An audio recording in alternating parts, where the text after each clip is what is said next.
Bonjour, hello, hola, ahoy. Ahoy really is a language. It isn't just me being a sailor. That's Czech. Ahoy, aloha.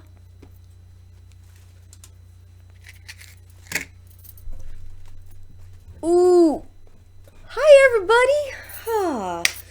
Good to see you. It's Abby, the Zen Ran. Welcome, welcome, welcome. Are you ready? Are you ready to get into the clown murderer story? Stretch your pants. You got it? Got your beverage? Do you have whatever you need to take the edge off? Today we're pink baba. We're relaxed and happy. Dank and pine. Ooh, get me a lumberjack.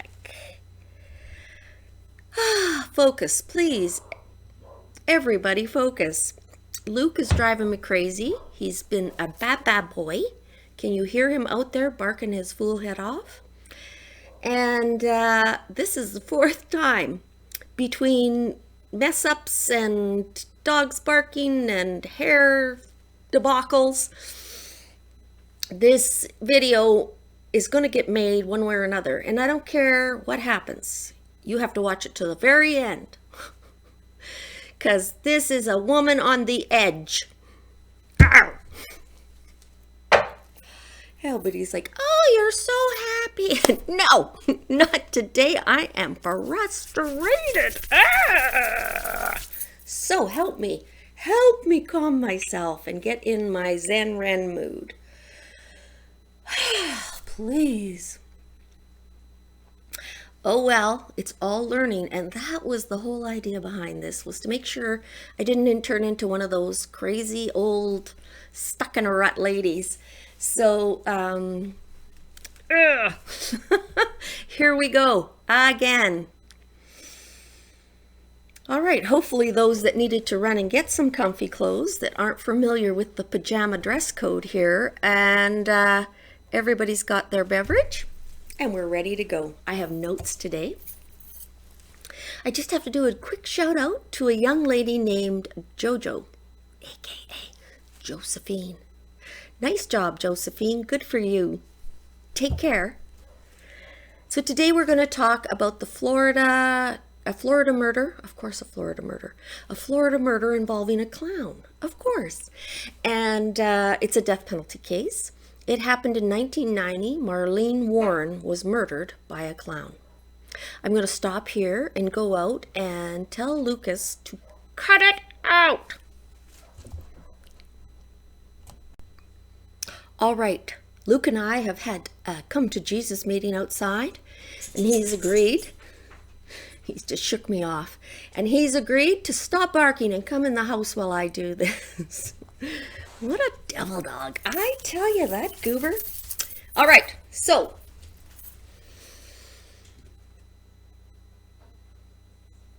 You're not going outside, Barker Bob. Today. I have no idea where I left off, so we're going for broke. Florida, death penalty case. Marlene Warren, 40, was gunned down in the entryway of her home. Well, what's so crazy interesting about that? Well, it was by a clown with balloons and flowers. So Marlene was married to Mike Warner. They lived in a weird kind of time warp subdivision called Aero Club Estates. Now, Aero Club Estates was designed for, the successful people to fly their planes back and forth from work was the idea. And they never really caught on, and it kind of was a fad thing. And but they lived there. It's sort of, I think it was the precursor to these McMansions. It was, I don't know, it just seemed a little over the top to me. And Mike owned a used car lot, one of those kind you see, no credit, bad credit, that kind of a setup.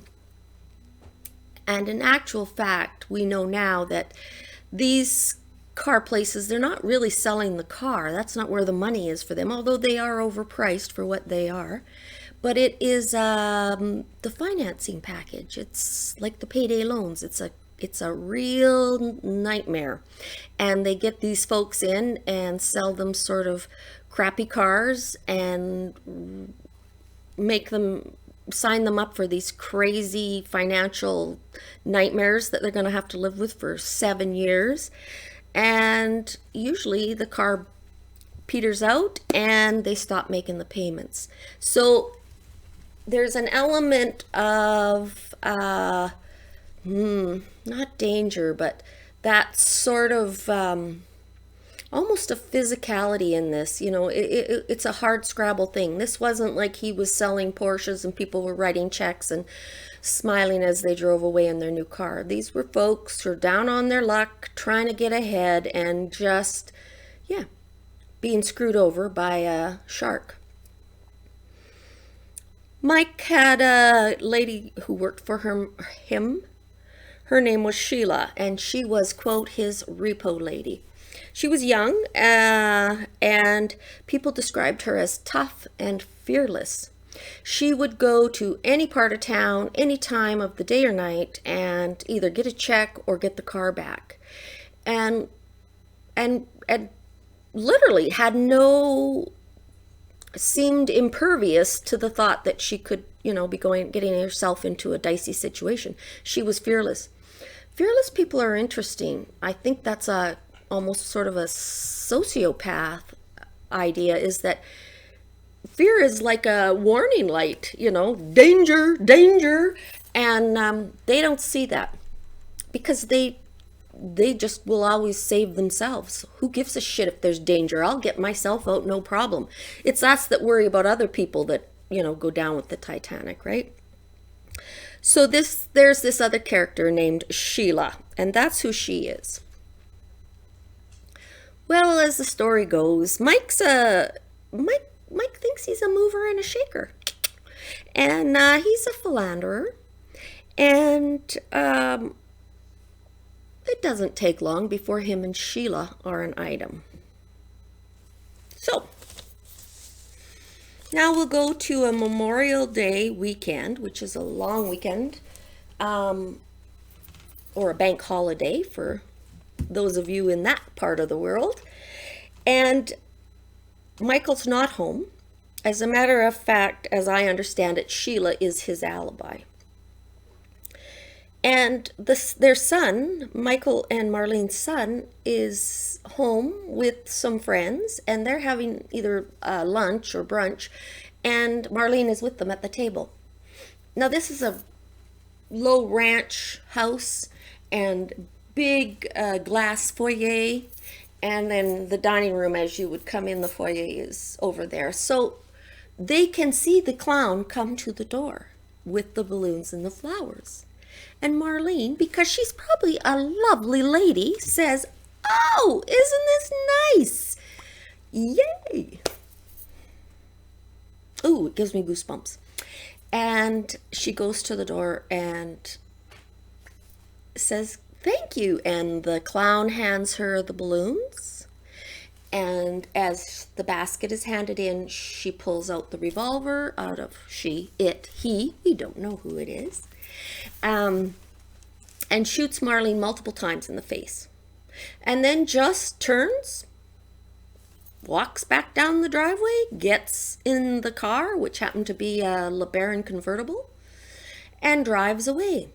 The clown had been seen coming into the neighborhood, but although it was a clown in full clown makeup on a long weekend driving through this fancier subdivision, I guess the fact you could see the helium balloons in the car, people didn't, well, I guess they hadn't seen scary clown movies yet in the 1990s, had we? And the neighbor hears this, and he thinks it's a staple gun or a nail gun. He doesn't even clue in at first that it's shotguns. The son and the friends call for help, but what strikes them, especially the son, is the build of the clown. It's a very small, slight clown build of a clown. He believes it's a woman. He doesn't think it's a man, just on the build. That's what stuck with the son. Unfortunately, Marlene does not die immediately, and she goes on to suffer, to linger for a couple of days before she passes. And it just seems to stall there. I mean, Michael is a person of interest. This Sheila is a person of interest. I don't know why it stalled out, to be honest with you. I'm curious to see why. Maybe there seems to be some hijinks in there. There seem to be lots of leads and nobody jumped on them. So as eventually Sheila and Michael move away. They move to Tennessee. Hi, there's a couple people from Tennessee. Hi, Tennessee. They move to Tennessee and they open a mom and pop burger Shake Shack type thing that people drive through, and they run it for a lot of years, and a couple years back they retire. They sell up their hot dog stand or whatever it was, and they buy their new McMansion and they retire.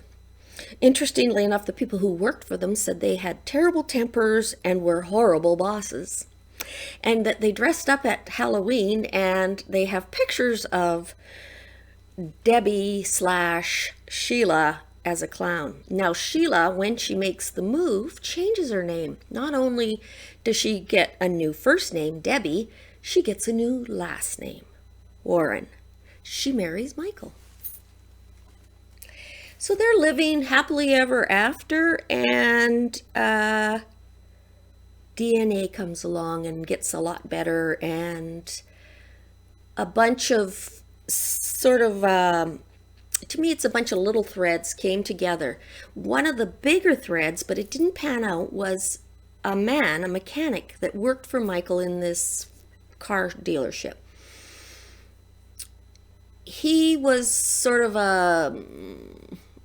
I would call him a shop dog. A guy, I don't even know if he was a real mechanic or if he was just mechanically minded, but he was kind of a hanger-on guy, always in the back and always ready to lend a hand, even on dicey things. So he gets ill and is going to die. So he pulls his son to his deathbed and he says, I'm going to tell you something that's worth a lot of money. I helped Michael Warren dispose of the car. And I'm guessing he means the LeBaron. I know where it is, and inside that car is the clown suit. And he told him exactly where it was. And he said, now, if you ever are in any kind of a jam, you call Michael and tell him you know this, and he will take care of you. So, somehow, I don't know if this guy is a good guy or Michael wouldn't be nice to him, but for whatever reason, he goes to the police and he says, I know where the car is, and I know. And I think that might have been sort of the crack that just blew this wide open. So they go to this, it looked like a canal or a river, I'm not sure. It didn't look like a lake, that's for sure. And he says, right here, and he points to the spot. That's where the car is. Well, they send down a diver, and lo and behold, there's a car, and they winch this thing, that dripping, how they show when they set it down. But this car's an Audi, and right away he's saying, wrong car, wrong car, wrong car. They did find some stuff in the car. There was a pair of tube socks. And then these 4 elastic bands, and I almost thought they were like that you would see on the cuffs and the ankles of a clown suit.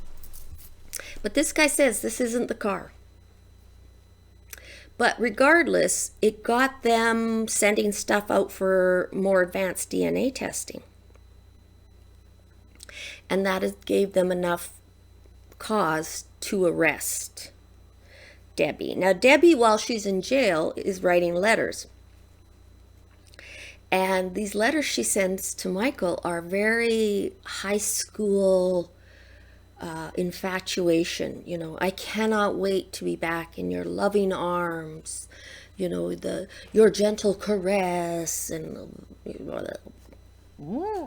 anyways, so she's got it bad for him. She's got it bad for Michael. Michael, on the other hand, I don't think he's really wanting her back in his arms so much as he's saying it's not her. He's standing behind her. And what is twigged in my mind is he with her because she's got him on a leash? They have this secret. She wants to be in a relationship with him, but is he a bird in a gilded cage? What's going to happen? So I am convinced that Debbie is a sociopath. I mean, she has no empathy. She's fearless, like just a bunch of stuff.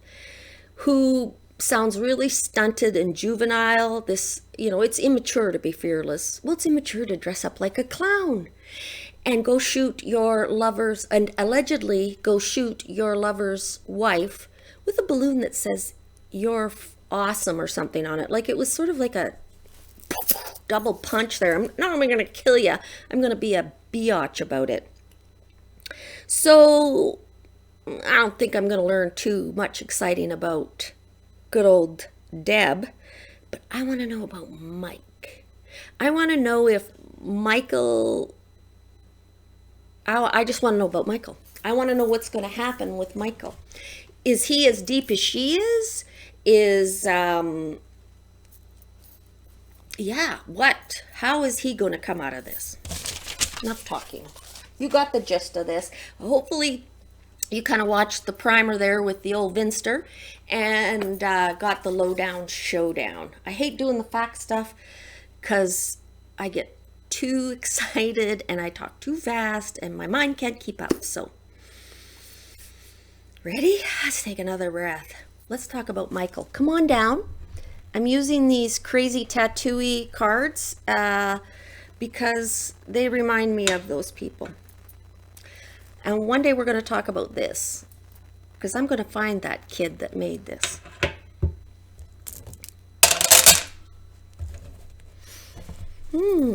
Now I've read a couple of times already on Michael and the readings were very similar. So I'm curious if this has been like a little experiment all day long.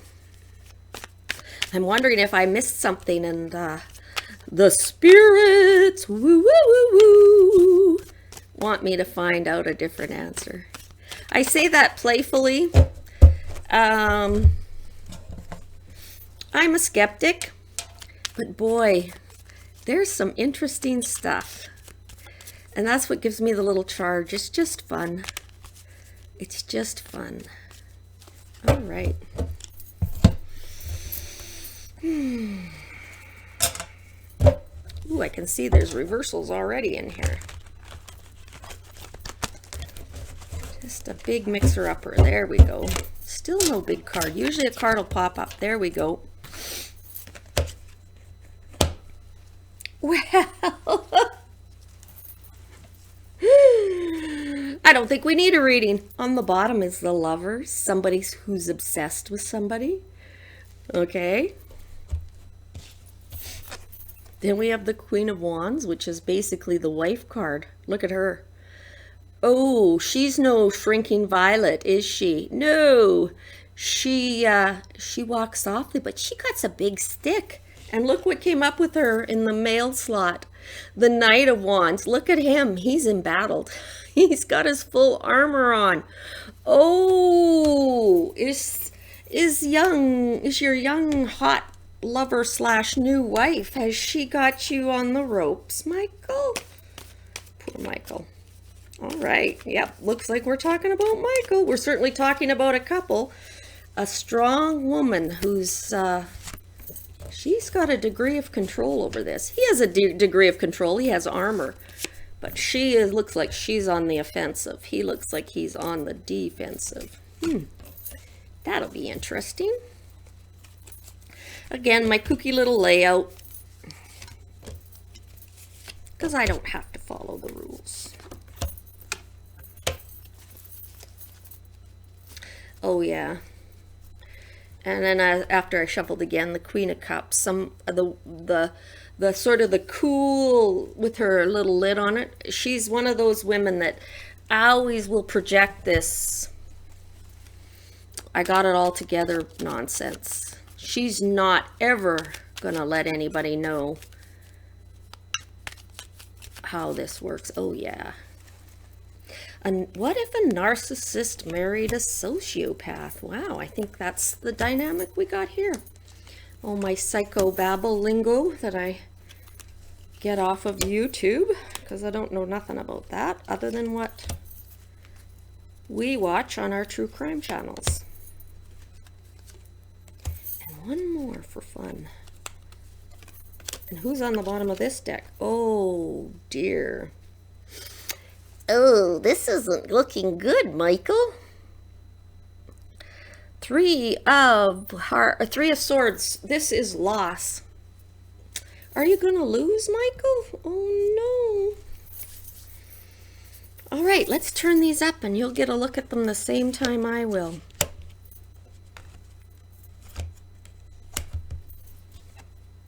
Oh, Jesus. Ay. Ouch, ouch, ouch. Oh, oh dear.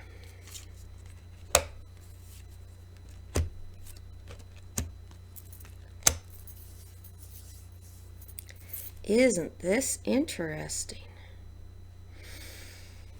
All right, come on up, everybody. So this is Michael. Now let's use the analogy of the puzzle, the jigsaw puzzle box. Yeah, I did take my allergy medicine. Ooh, but the snow's really melting. So we've dumped the pieces out of the jigsaw puzzle and now I've turned them up. What I'm going to do is sort of sort them and we'll talk about what I'm doing and then we'll pull it all together, okay? So as we're turning the colors, what's his energy vibe? Where is he at?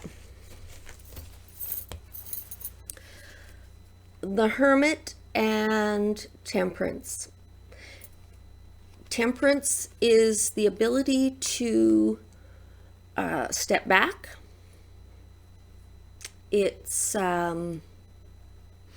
giving somebody enough rope to hang themselves.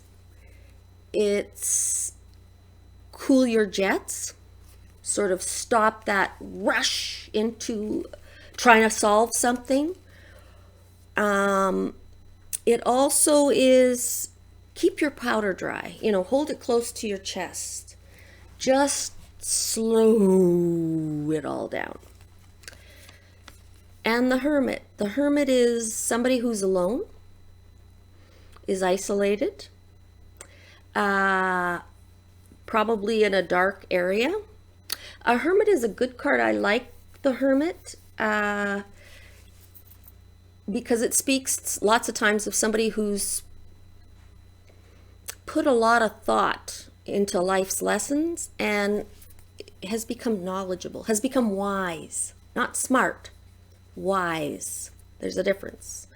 You know a lot of people who are book smart, clever people, yet couldn't even start to change their windshield wipers. You know, how can you be a rocket scientist but you can't find your way to Napa? You know, like that's what I mean. So this is wisdom. It isn't just smart, it's wisdom. I don't think this is positive because in the reading I just did, I should have took a picture of it, but of course I didn't. I lost the whole damn thing. He had this card in the exact same spot, but it was upside down. So right now he's alone, he's isolated. He's keeping his powder dry, or he's keeping his everything close to the chest. He isn't making a move, probably because he's got to wait to see which shoe's going to drop first. Is there some evidence that he doesn't know about, or is his lovely wife going to blab on him? Because there's a very strong woman right now. She's controlling him. He's the cat. Something has him on the ropes. He's powerless to this strength. Why I say that is because he's waiting. This guy has sort of given it his all. He's left it all on the field, and now he just has to wait. Who he is in the real world is he's a merchant who's sort of fulfilled his order, and then he sent it out to market, and now he's waiting to see the results. That's what's happened with him, is it's totally out of his hands now. He has to just wait and see. So probably a really good idea to be quiet and keep your cool when the woman who controls your life, controls the outcome of your life, is in jail. The good news is she loves him. She's writing him these. They're almost, I don't know, they are really like gushy juvenile love letters. So how's he feeling? He's having kittens. The Tower. The Tower card comes up. This is the worst card in the deck. This talks of a circumstance that is, like I have said before, if it isn't going to kill you, you'll, by the time it's over, you will wish it had killed you. It will take you into the negatives. Not, this isn't even a break-even situation. This is, there'll be a smoldering crater where your life used to be, where this is. It's called the Tower. And it is. It's the Leaning Tower of Pisa. It's just something that is just, it's not worth saving, and it's about to fall. And he's scared. This is his, he's got all his hopes and dreams just on his sleeve. The star is that if I could ask you, what do you want right now? This would be the answer. It would be the first thing that pops out of your mouth. This is what's on your mind. And he has this, he is, yeah. Oh, it's bad. Yeah, the Tower is, there's nothing to save. And almost in a way, he'd be smarter to rush over and push it down himself. It's like you have a tree over your driveway and you know it's going to come down in the next wind. Do you just wait for it to come down and hope your car's not parked under it? Or do you get proactive and go remove the tree? That's sort of what he should be thinking, but he isn't. What's above him? What's the picture on the box, the puzzle box? What does the world see? Well, this is a woman, Queen of Pentacles. This is a woman who wants to live a privileged life. She likes the perks of being the boss's wife. She's happy in her McMansion. This was her goal all along. She's not really a social climber or anything. She latched on to Mike, and he's delivering her golden goose. So that's her. Here's her energy. And this is fascinating. See how the two people are chained? Is that her and him, and they're chained to this ugly secret? They're both chained to this rock. What if she jumps overboard? His little chain, bloop, over he'll go too. What if she gets convicted? They are both chained to this rock. And right now, she's the one with all the moves. He is trapped. He has to sit still. He doesn't have a move. He can't even pivot because his story's got to jive with her story. Oh, dear Michael. What got him here?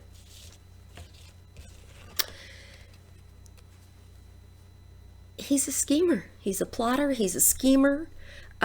King of Swords is a dangerous guy. He's got a smooth tongue, razor sharp. Yeah. This guy, sometimes he just likes to teach people a lesson. There's not even a financial gain so much as he needs his ego and stuff stroked. He's in his mind. He's a bigger man in his mind than he really is. And he's not, I mean, if you were trying to find somebody to give you some data, some advice, some facts and figures, you'd want to find a King of Swords. But if you were involved in a relationship or an emotional whatever, he's a funny guy. He's that kind of guy that just, and you're just gushing, you know, he just callous. What's on top of his, I'm the king of the castle and you're the dirty rascal and it's all about me energy? What got him here? Again, this temperance.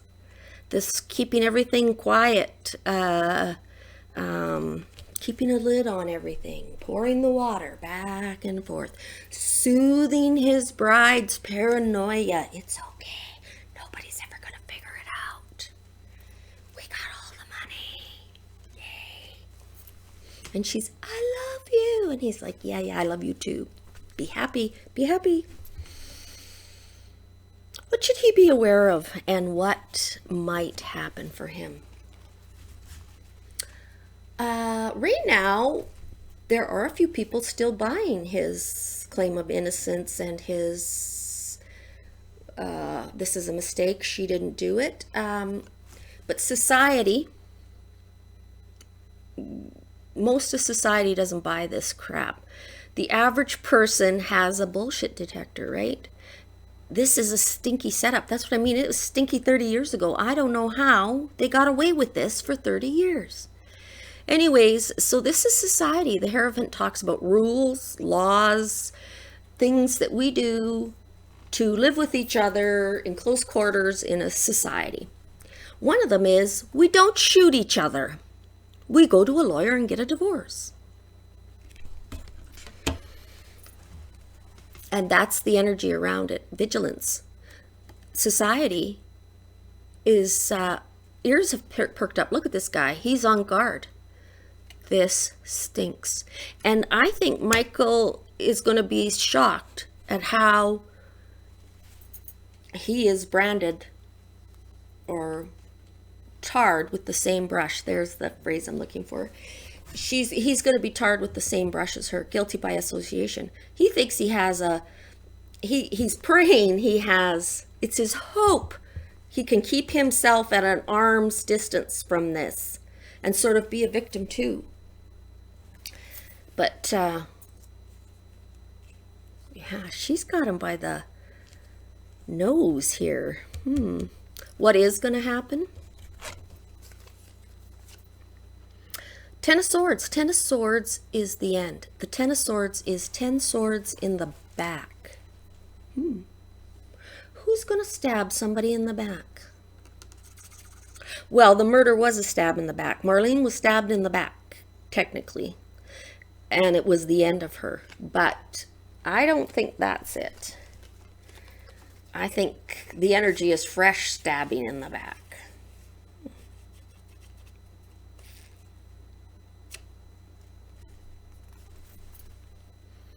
This is love. This is emotion. These are things we care about. Now, I suspect Debbie cares about Michael, but I suspect Michael cares more about his freedom.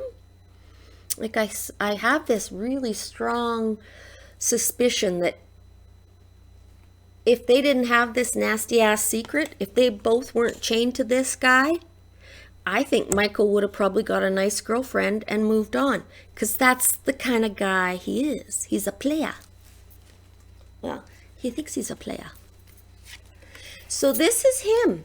He's very emotional, and this is stabbing in the back in the end of something. Is he going to stab her in the back? Debbie.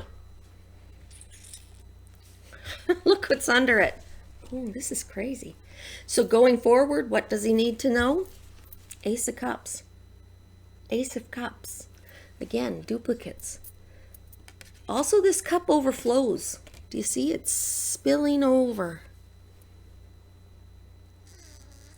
Does he get an offer? Does he talk? I don't think he does. think he'll stick to it. Because this is not the lovers so much as it is this partnership. And literally, they need each other to stay afloat. United, they stand. Divided, they go to jail. So this cup, this overflowing cup, he could sink her, she could sink him. Wow. So he needs to know, he needs to hold that, he needs to know going forward, he better keep that partnership level.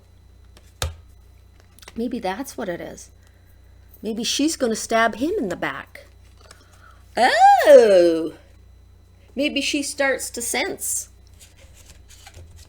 Maybe she starts to sense he's pulling back, he's protecting himself, and that starts to give her a little panic.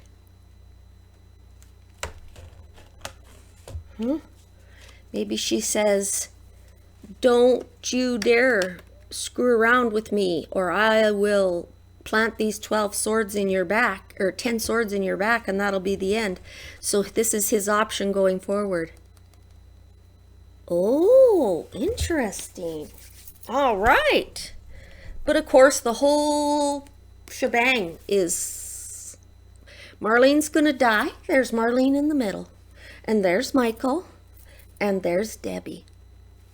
They're all going to wind up with a broken heart. Yeah. All right. How are you going to get out of this, Michael? Give me another card here. How are you going to get away from her without her turning on you and taking you under?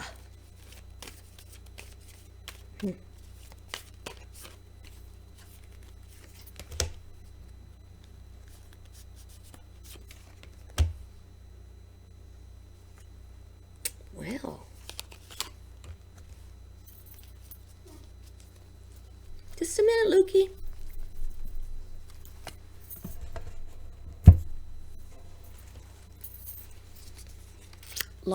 There's going to be some movement. Wands are activity. They're the actual physical doing. Swords are plotting, planning, scheming, and they are like no fingers are lifted kind of thing. This is the actual get out and work. He's got the Four of Wands, which is, think of 4 posts, the 4 corners. It's a foundation, okay? And then he's got the Five of Wands, and the Five of Wands is an argy-bargy. It's, I talk about it when dogs play. You'll see lots of teeth and growling and a little bit of snapping, and sometimes the growling gets a little fevered because they're setting dominance. So it might be play, but there is a like an arm wrestle. There's a dominance component to this argy-bargy. So there's some sort of kerfuffle, and it seems harmless, seems benign, but really there is this underlying current of who's going to get on top of this story.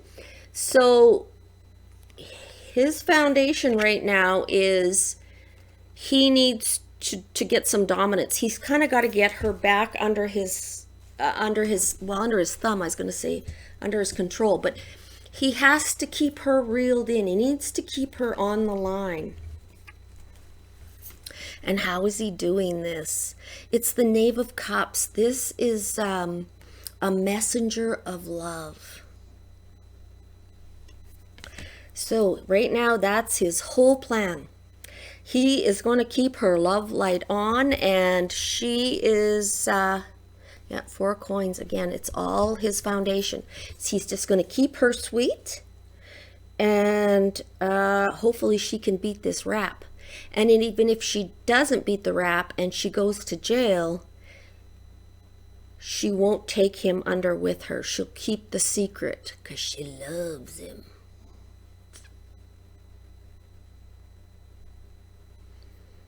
And maybe that's how he's going to play this. And then he'll get really cool and he'll be like, oh, I didn't know she did that. She had me fooled. Stabs her in the back.